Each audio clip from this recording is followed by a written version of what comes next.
صدر شتائی تعریفی نظروں سے کبھی بہرام اور کبھی اوشان کی طرف دیکھ رہا تھا۔ جب ان کے حواس قدرے ٹھکانے آئے تو وہ آگے بڑھے اور انہوں نے اوشان کا ہاتھ تھام لیا۔ اگلے لمحے یہ ہاتھ بلند ہوا اور صدر شتائی کے ہونٹ اس پر جم گئے۔ عقیدت کا بوسہ دینے کے بعد انہوں نے برائی ہوئی آواز میں کہا، محترم بزرگ، میں آپ کی اس نوازش کا آپ کو کیا انعام پیش کر سکتا ہوں؟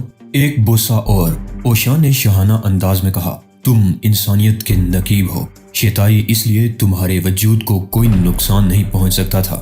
سیاہ کلب ہمیشہ گاٹے میں رہتے ہیں اور میرے لیے تمہارا یہ خلوص بھرا بوسہ ہی دنیا کے سب سے بڑے خزانے کے برابر ہے۔ عقیدت سے صدر شتائی دوبارہ اوشان کے ہاتھ پر جھک گیا اور اس کے ہاتھ پر خلوص و عقیدت کی مہریں ثبت کرتا چلا گیا۔ حتیٰ کہ دور کہیں گولیاں چلنے کی آوازیں سنائی دی تو وہ ٹھٹک گیا۔ بہرام، اب ان کی حفاظت کرنا تمہارا کام ہے۔ میں دیکھتا ہوں میرا وہ نالائق شاگرد کیا کرتا پھر رہا ہے۔ صدر شتائی نے حیرانی سے بہرام کی طرف دیکھا جیسے وہ کچھ بھی سمجھ نہ پا رہا ہو۔ پھر اس نے پلٹ کر اوشان کو دیکھنا چاہا تو وہ وہاں موجود نہیں تھا۔ صدر کی آنکھیں دروازے پر جم گئی۔ دروازہ بند تھا۔ اس نے دروازہ کھلنے یا بند ہونے کی آواز نہیں سنی تھی۔ نہ جانے کب اور کیسے خاموشی سے اوشان وہاں سے نکل جانے میں کامیاب ہوا تھا۔ انہوں نے اس انداز میں سر جھٹکا جیسے کچھ بھی ان کی سمجھ میں نہ رہا ہو۔ پھر ان کی نگاہ لاشوں کی طرف اٹھ گئی۔ ان تینوں کو انہوں نے اپنی آنکھوں کے سامنے مرتے دیکھا تھا۔ 3 مسلح آدمیوں کو اوشان نے یوں ختم کر دیا تھا جیسے وہ اوشان کی بجائے موت کا بے رحم فرشتہ رہا ہو۔ بہرام مسکرا رہا تھا۔ اس کی مسکراہٹ میں بڑی ہی طمانینت تھی۔ اسے پکڑ لو۔ اچانک نیمراف چیخ پڑا۔ یہ کہتے ہوئے وہ غار کے دہانے سے ایک طرف ہٹ گیا۔ فورمین اور اس کے پیچھے آدمیوں کی ایک طویل قطار اندر آ گئی۔ اس دوران میں شہزاد خاموش بیٹھا دلچسپ نگاہوں سے انہیں دیکھتا رہا۔ اندر آنے والے ہر آدمی کے ہاتھ میں کوئی نہ کوئی اوزار تھا اور ان کے خطرناک عزائم چہروں سے ظاہر تھے۔ مان شہزاد نے ہاتھ بڑھا کر قریبی دیوار میں لگا ہوا سوئچ آف کر دیا۔ کمرہ ایک بار پھر تاریکی میں ڈوب گیا۔ نیمراف نے تاریکی میں دیکھنے کی کوشش کی لیکن اسے کچھ نظر نہ آ سکا۔ اچانک اس کی سماعت سے ایک کراہٹ ٹکرائی۔ کوئی اوزار کسی کی کھوپڑی سے ٹکرایا تھا اور کھوپڑی پھٹ گئی تھی۔ کیا تم لوگ اسے مارنے میں کامیاب ہو گئے؟ نیمراف نے کہا۔ نہیں نیمراف، ٹائیگر کی آواز تاریکی سے ابھری، یہ مارنے میں ناکام ہو گئے اور اب میری باری ہے۔ یک یک اندھیرا کراہنے لگا، چیخنے لگا، سسکنے لگا۔ کچھ پتہ نہیں چل رہا تھا کہ اس اندھیرے میں کیا ہو رہا ہے۔ انسانی جسم ٹوٹ رہے تھے، ہڈیاں چٹخ رہی تھیں، کراہیں گونج رہی تھی اور بار بار کسی کے گرنے کی آوازیں بھی پیدا ہو رہی تھی۔ نیمراف اس صورتحال کو زیادہ دیر برداشت نہ کر سکا۔ وہ چپکے سے سرنگ کے دہانے کی طرف بڑھا اور پھر اس کی تاریکی میں دوڑتا چلا گیا۔ ٹائیگر نے وہ اوزار پھینک دیا جو اس نے پہلے حملہ آور سے چھینا تھا اور پھر اسی اوزار سے اس نے چاروں طرف وار کیے تھے۔ ہر طرف خاموشی چھا گئی تھی۔ نیمراف، شہزاد نے اسے پکارا لیکن کوئی جواب نہیں آیا۔ وہ تیزی سے اس دیوار کی طرف بڑھا جس پر سوئچ تھا۔ کمرہ روشن ہو گیا تو اس نے بکھری ہوئی لاشوں کے درمیان نیمراف کو تلاش کرنے کی کوشش کی لیکن وہ غائب ہو چکا تھا۔ اسے دور سے دوڑتے دیکھ کر سمجھدار پائلٹ نے انجن سٹارٹ کر دیا تھا، اس لیے جیسے ہی نیمراف کاکپٹ میں داخل ہوا جہاز تیزی سے بلند ہو گیا۔ شہزاد نے فاصلے کا اندازہ لگایا اور پھر میگی سے ریوالور لے لیا۔ ہیلی کاپٹر تیزی سے پرواز کرتا ہوا انہی کی طرف آ رہا تھا۔ مان شہزاد کو کسی گڑبڑ کا احساس ہوا۔ اس نے دھکا دے کر میگی کو زمین پر گرا دیا اور خود اس گھاس پر لیٹ گیا۔ ہیلی کاپٹر سے فائرنگ ہوئی، گولیاں زمین پر چھید کرتی ہوئی گزر گئیں۔ میگی! ٹائیگر نے سرگوشی کی لیکن کوئی جواب نہ ملا۔ اس نے دوسری بار بلند آواز میں اسے پکارا لیکن پھر بھی کوئی آواز نہ آئی تو ٹائیگر نے پلٹ کر ہیلی کاپٹر کی طرف دیکھا۔ وہ واپس آ رہا تھا۔ شہزاد نے گھاس میں کروٹیں لیتے ہوئے خود کو اس جگہ پہنچا دیا جہاں میگی کو گرایا تھا اور پھر اس کی آنکھیں جل اٹھی۔ میگی آسمان کی طرف گو رہی تھی۔ اس کا منہ بے آب مچھلی کی طرح کھلا ہوا تھا اور اس کی آنکھیں دھندلا گئیں۔ جسم کے درمیانی حصے میں ایک ہی قطار میں 3 سوراخ تھے جن سے خون ابل رہا تھا۔ وہ تیزی سے اس کے قریب ہو گیا۔ میگی! اس نے سرگوشی کی۔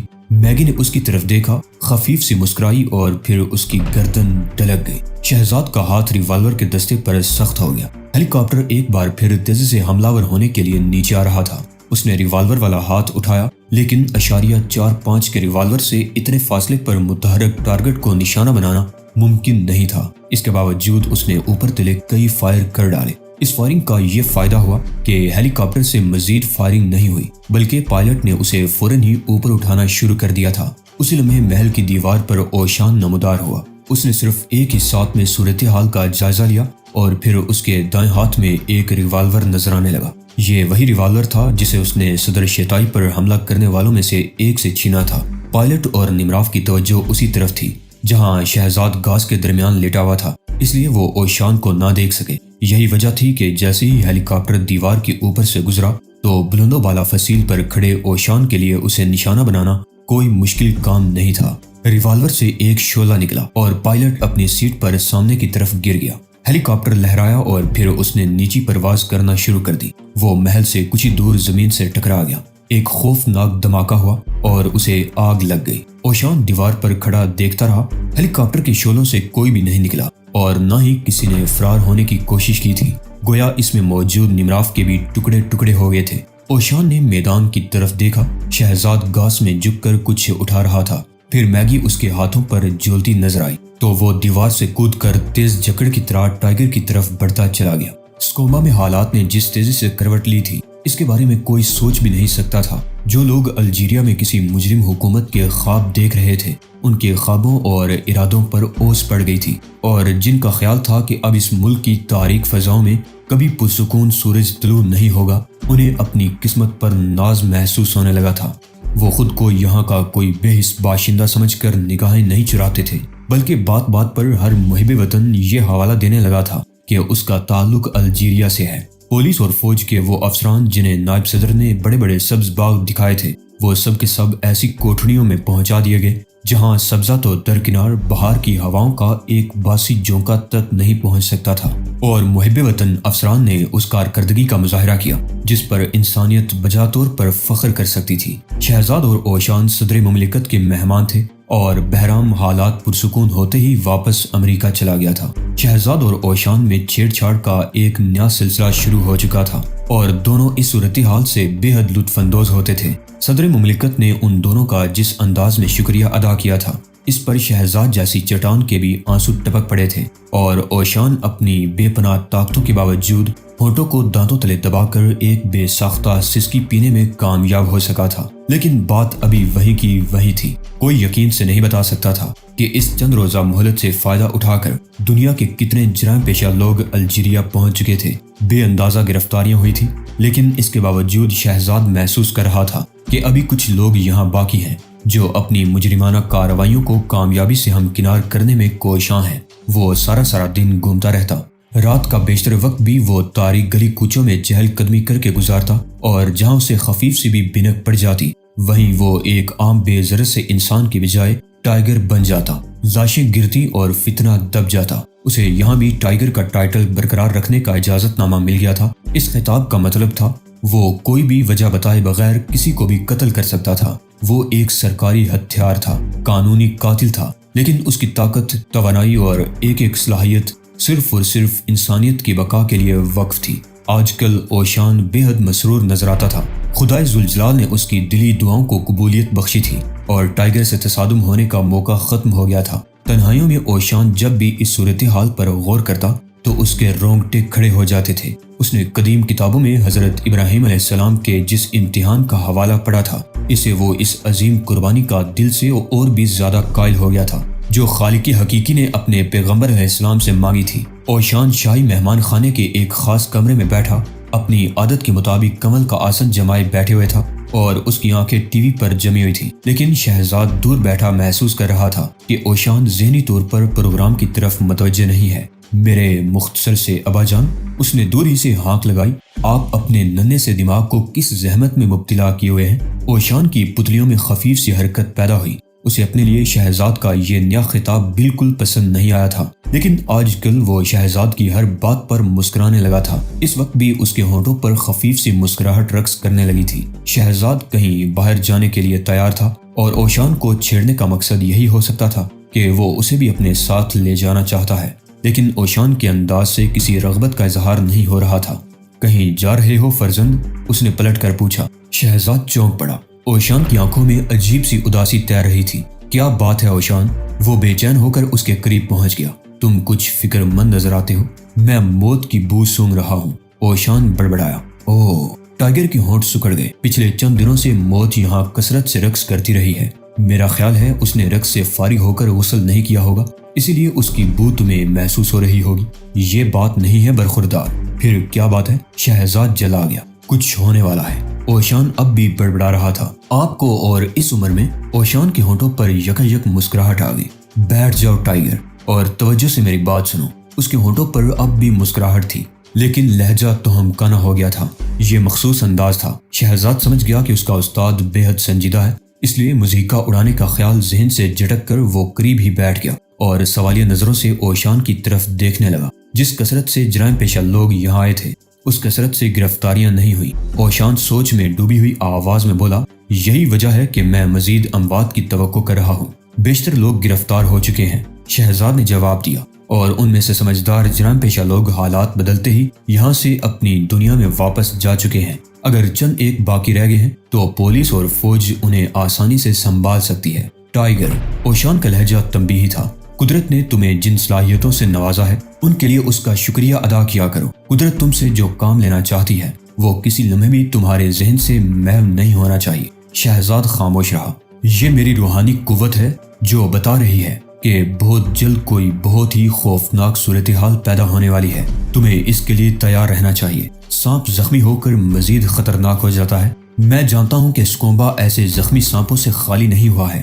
تم کیا سمجھتے ہو کہ نمراف ہی اس سازش کا ذمہ دار تھا جسے تم نے مٹا ڈالا ہے؟ شہزاد کی پیشانی پر سوچ کی گہری سلوٹیں نمودار ہو گئی۔ اوشان مکمل سنجیدگی سے یہ سب کچھ کہہ رہا تھا، وہ اسے نظر انداز نہیں کر سکتا تھا۔ یقیناً کوئی خاص بات تھی اور یقیناً کچھ ہونے ہی والا تھا، لیکن اوشان، جب سانپ کی کمر ٹوٹ جاتی ہے تو وہ اپنی جگہ سے حرکت کرنے کے قابل بھی نہیں رہ جاتا۔ ایسے میں کوئی سانپ کسی حریف کو اسی وقت نقصان پہنچا سکتا ہے جب حریف خود اس کے قریب چلا جائے اور اسے نقصان پہنچانے کا موقع فراہم کر دے۔ بات قریب جانے کی نہیں ہے، ہم دونوں وہاں نہیں جا سکتے، لیکن ہمارے علاوہ ان گنت لوگ ہیں۔ اوشان بولتے بولتے یکایک چونک گیا۔ اس کی نگاہ ایک بار پھر ٹی وی اسکرین پر جم گئی تھی جس پر اناؤنسر کوئی غیر معمولی بات کہہ رہا تھا۔ شہزاد بھی ادھر متوجہ ہو گیا اور پھر ٹائیگر کی دھڑکنیں بے ترتیب ہوتی چلی گئی۔ وہ کبھی ٹی وی کی طرف دیکھتا اور کبھی اوشان کی جانی متوجہ ہو جاتا۔ اناؤنسر ایک ایسی ناقابل یقین واردات کا ذکر کر رہا تھا کہ اوشان کی حسیات کو سچ ثابت کر رہی تھی۔ اسی لمحے ٹیلی فون کی گھنٹی تیزی سے بجنے لگی۔ ٹائیگر نے کنکھیوں سے فون کی طرف دیکھا۔ یہ ہنگامی حالات سے تعلق رکھنے والا فون تھا اور اس کی گھنٹی کی آواز اتنی پرشور تھی کہ مردے بھی اس آواز کو سن کر قبروں سے نکل آتے۔ وہ اٹھا تو اس کی دونوں مٹھیاں سختی سے بنچی ہوئی تھی اور آنکھوں میں عجیب سا تاثر تھا۔ وہ کسی پروکار چیتے کی طرح فون کی طرف چلنے لگا۔ اوشان کے ہونٹوں پر بڑی ہی خوفناک مسکراہٹ رقص کر رہی تھی۔ پولیس مین کے ہاتھ سے کافی کا کپ گر گیا۔ اس کے ہونٹوں میں دبی ہوئی سگریٹ کپائی اور پھر وہ بھی گر گئی۔ پھر وہ خود بھی لہرایا اور زمین کی طرف جھکتا چلا گیا۔ اس کی حالت یکایک غیر ہو گئی تھی اور جو کچھ اس نے دیکھا تھا اگر خواب میں بھی اسے نظر آ جاتا تو شاید ایسی ہی حالت ہوتی جبکہ یہ سب کچھ اس کی کھلی آنکھوں نے دیکھا تھا۔ شہر کے ایک سرکاری سراغ رساں نے جلدی سے اسے سہارا دیا، ورنہ وہ زمین سے یوں ٹکراتا کہ شاید اٹھنا بھی اس کے نصیب میں نہ ہوتا۔ جس کمرے کے باہر پولیس مین کی یہ حالت ہوئی تھی اس کے اندر ایک ڈاکٹر پھسل گیا۔ وہ اندھا دھند کمرے میں داخل ہوا تھا، اس لیے وہ یہ نہ دیکھ سکا کہ چکنے فرش پر کیا چیز پھیلی ہوئی ہے۔ وہ اس انداز میں پھسلتا ہوا آگے بڑھا تھا جیسے اس کے پیروں تلے پہیے لگ گئے ہوں، اور پھر وہ پشت کے بل گر گیا۔ اس نے سفید سوٹ پہن رکھا تھا، لیکن جب وہ کھڑا ہوا تو اس کے سوٹ کا عقبی حصہ سرخ رنگت اختیار کر گیا تھا۔ سامنے سے سفید اور پیچھے سے سرخ کپڑے والے سوٹ کا مالک یہ ڈاکٹر پھٹی پھٹی آنکھوں سے کمرے میں ادھر ادھر دیکھنے لگا۔ انداز ایسا ہی تھا جیسے صورتحال اس کی سمجھ میں نہ آئی ہو۔ یکایک وہ ایک بار پھر پھسل پڑا۔ اس بار وہ آگے کی طرف جھک گیا تھا، اس لیے فرش پر گرتے ہی اس نے گھٹنے فرش سے لگا لیے۔ اس نے دونوں ہاتھ بھی پہلوؤں میں ٹکا لیے تھے، اس لیے جب وہ اٹھنے میں کامیاب ہوا تو اس کی ہتھیلیاں سرخ ہو گئی تھی اور اس کے گھٹنے یوں لال لال نظر آ رہے تھے جیسے وہاں سے کپڑا ہٹ گیا ہو اور اس کے گھٹنوں کی گولائیاں چھل گئی ہوں۔ ڈاکٹر جہاں تھا وہیں بے حس و حرکت ہو گیا۔ کمرے سے ایسی بدبو اٹھ رہی تھی جیسے وہ کسی کمرے کی بجائے گائے کے پیٹ کے اندر کھڑا ہو۔ ہر طرف خون ہی خون پھیلا ہوا تھا۔ تھانے کے انچارج چیف انسپیکٹر فرتوسی نے باہر کھڑے کانسٹیبل کی حالت دیکھی تو بڑبڑائے بغیر نہ رہ سکا۔ نہ جانے لوگ لاشیں دیکھ کر اتنا کیوں گھبرا جاتے ہیں۔ اس نے دھیمی آواز میں تبصرہ کیا، لاشیں غیر معمولی ہوتی ہیں جناب، اس لیے انہیں خوفناک سمجھا جاتا ہے۔ ایک سراغ رساں نے جواب دیا، ہمیشہ یاد رکھو، ہمیشہ زندہ چیزیں ہی خوفناک ہوتی ہیں۔ بے روح چیزوں اور مٹی کے ڈھیر میں کوئی فرق نہیں ہوتا۔ زندہ چیز نقصان پہنچا سکتی ہے، کوئی ایسی چیز بلا کیا نقصان پہنچائے گی جو اپنی زندگی ہی برقرار نہ رکھ سکی ہو۔ آس پاس کھڑے تمام آدمیوں نے اس بات میں سر ہلا کر گویا چیف انسپیکٹر کی اس رائے کی تائید کر دی۔ چیف انسپیکٹر کتابی چہرے والا ایک جسیم شخص تھا، اس کی آنکھوں سے سنگ دلی جھلکتی تھی اور نقش و نگار بے حد شفاف تھے۔ وہ ہر وقت منہ میں ایک موٹا سا سگار ٹھونسے رکھتا تھا جو بات چیت کے دوران منہ ہی میں بھیجا رہتا اور ہونٹوں کی حرکت کے ساتھ ساتھ حرکت کرتا رہتا تھا۔ چیف انسپیکٹر نے ادھر ادھر دیکھا، ابھی تک اخباری نمائندے وہاں نہیں پہنچے تھے، حالانکہ کچھ دیر قبل ٹی وی اس ناقابل یقین اور خوفناک واردات کی خبر نشر کر چکا تھا۔ اچانک چیف انسپیکٹر کی نگاہ ایک طرف اٹھ گئی۔ اس نے دیکھا کہ ڈاکٹر کمرے سے باہر آ رہا ہے، اس کے گھٹنے اور ہاتھ خون آلود ہیں اور صدمے کی وجہ سے اس کی آنکھیں پھٹی پھٹی سی لگ رہی ہیں۔ سارجنٹ، وہ چیخ پڑا، جلدی سے کسی ڈاکٹر کو بلاؤ۔ ڈاکٹر تو جا چکے ہیں جناب، سارجنٹ نے جواب دیا، اور جو موجود ہیں سارے کے سارے اندر مردہ پڑے ہیں۔ میرا خیال ہے یہ ڈاکٹر زخمی ہے۔ فردوسی نے کمرے سے نکلنے والے ڈاکٹر کی طرف دیکھ کر کہا، اس کے انداز سے مضحکہ خیزی نہیں بلکہ سنجیدگی جھلک رہی تھی۔ یہ میرا خون نہیں ہے، کمرے سے نکلنے والے ڈاکٹر نے بڑھائی ہوئی آواز میں وضاحت کی۔ اوہ! فردوسی نے غور سے دیکھا اور اسبات میں سر ہلا دیا۔ اسی لمحے اس کی نگاہ پریس کی کار پر پڑی جو عمارت کے سامنے رک رہی تھی۔ وہ آہنی سیڑھیوں کی طرف بڑھا تو اس نے دیکھا کہ کمرے سے نکلنے والا ڈاکٹر جہاں سے گزرا ہے وہاں اس کے پیروں کے نشانات خون آلود ہو گئے ہیں، خونی fit prints. Chief inspector Firdausi ان نشانات کو دیکھ کر بڑبڑائے بغیر نہ رہ سکا۔ اس نے انگلی کے دباؤ سے سامنے والا دروازہ کھولا۔ چند لمحوں تک وہ ادھر ادھر دیکھتا رہا، پھر اس نے ایک قدم آگے بڑھایا اور ٹھٹک گیا، جیسے اسے کسی غیر معمولی صورتحال کا احساس ہوا ہو۔ یوں محسوس ہوتا تھا جیسے وہ کمرے کے فرش پر خون کے جو تالاب سے بنے ہوئے تھے انہیں نظر انداز کرنے کی کوشش کر رہا ہو۔ اس کا دہانہ متحرک ہو گیا اور اس کے دانت سگار چبانے لگے۔ اس پر ہیجانی کیفیت طاری ہو رہی تھی اور اس حالت میں عموماً وہ جلدی جلدی سگار ہی چبایا کرتا تھا۔ جلد ہی وہ اپنی حالت پر قابو پانے میں کامیاب ہو گیا۔ اب جو اس نے گہری نظروں سے کمرے میں دیکھا تو ایک سے دوسری دیوار تک اسے فرش پر خون کی سرخی ہی سرخی پھیلی دکھائی دینے لگی۔ کمرے میں 150 واٹ کا ایک روشن بلب لٹکا ہوا تھا اور فرش پر پھیلے ہوئے خون سے منعکس ہونے والی اس کی روشنی بھی سرخی مائل نظر آ رہی تھی۔ چیف انسپیکٹر جرجری سے لے کر رہ گیا، حالانکہ اس نے کانسٹیبل کی حالت پر باہر خاصی کڑی تنقید کی تھی۔ اس کی آنکھیں کمرے کا طواف کرتی ہوئی دائیں جانب ایک جسم پر جم گئی۔ ایک چہرہ بجھی بجھی آنکھوں سے اس کی طرف دیکھ رہا تھا۔ اس کی کنپٹی پر ایک گول سوراخ تھا۔ اس نے ایک آہنی گیٹ کی طرف دیکھا جس کے نیچے اسے 3 ٹانگیں نظر آ رہی تھی۔ ان 3 ٹانگوں کے نیچے 3 مختلف قسم کے جوتے تھے۔ اس کا مطلب تھا کہ 3 اموات واقع ہوئی ہیں۔ اوہ! چیف انسپیکٹر کے حلق سے آواز نکلی۔ اس نے اپنی زندگی میں بڑی بڑی خوفناک لاشیں دیکھی تھیں، لیکن یہاں کے منظر نے اس کا بھی پتا پانی کر دیا تھا۔